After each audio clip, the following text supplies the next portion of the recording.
as an amateur student of history, across cultures, all over the place, all through history, what you want to avoid more than anything in society is when probably a third of the population wakes up every morning and says, this isn't working.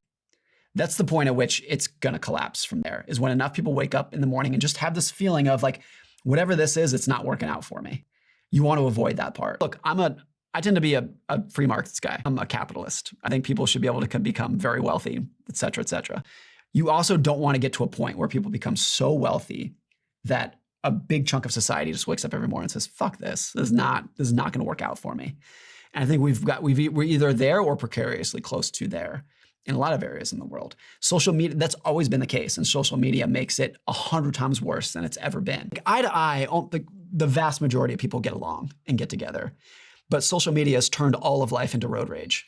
Gosh, yeah. I mean, you know that more starkly than anyone as a podcaster, because I sit here with everybody of all political opinions, extreme left, pretty extreme right. And at this table, we get along. Right. We get along, and even off camera, we get along. I think so many people have said this in the last 24 hours about Charlie Kirk. Yeah.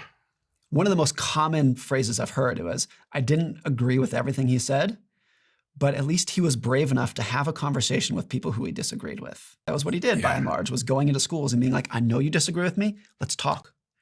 And he turned it from road rage into a conversation between people. And even if you disagreed with him, I think he did it very right in that sense. And I think that's why people from all over the spectrum are devastated in the last 24 hours. It was like he was one of the people who was doing it right. And when you disagreed with them, he was having a conversation face to face and bringing people together.